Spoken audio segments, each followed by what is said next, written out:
The winter had been especially cold. The snow lay thick and heavy on the ground.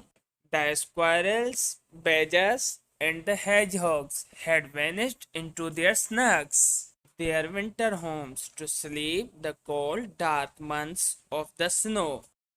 The swifts and swallows had left for the warmer countries a long ago. Even the snails had disappeared, hiding away in some dark, warm caves to wait for spring. The wood and fields were silent and empty. The crow had flown all the day in search of food, but she had found nothing, not even a piece of someone's leftover lunch. Now she was tired and hungry. I will have to go without dinner tonight. She was on the way of turning back when she saw a thin column of smoke coming up into the sky far away in the distance. Smoke means fire. Fire means cooking, and cooking means food, thought the crow. So she flew towards the house as fast as she could, where the farmer's wife was cooking food for the dinner.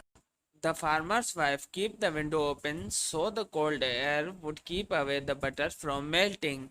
Crow saw the cheese from the open window. Quick as flash, she picked up the piece of cheese and flew away in the tall trees. She sat on a bell branch tall enough from the ground to enjoy her meal. Suddenly, a wily old fox, hiding in the bushes, came out and saw the crow on the tree. He had also searched for the food the whole day, but he also could not find anything to eat.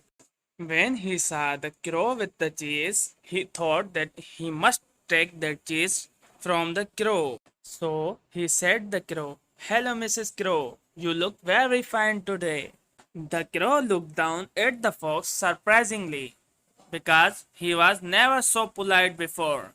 The fox continued, "Oh, Mrs. Crow, how beautiful you are! Your feathers are so black, so smooth and shining."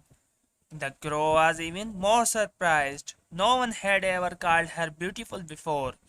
Of course, she had always known how pretty she was, but it was pleasant to be admired by someone else. So, the crow held herself taller. How clever of the fox to know that she flapped her wings just a little bit so he could admire them again. The fox took a deep breath and continued, "Your claws, ah, Mrs. Crow, they are stronger than steel." She had always been proud of her claws. The crow thought that the fox had said really nicest things. The crow was by now quite sure that she was the prettiest, most graceful, and the strongest bird of all. The fox smiled secretly to himself. He looked admiringly at the crow and said, "Dear Mrs. Crow, I have not heard your voice. It must be sweetest in the world. Dear Mrs. Crow, won't you sing for me?" The crow was flattered.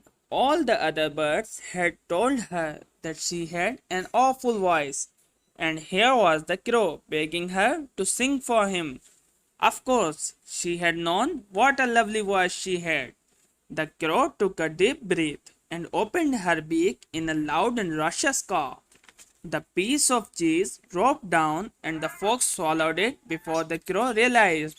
And the fox chuckled. "Next time, be careful what you believe." The crow cried for being fooled by the fox and set herself to sleep hungry that night. And that's the story's end. If you like the story, please subscribe to my channel and hit that like button. Thank you.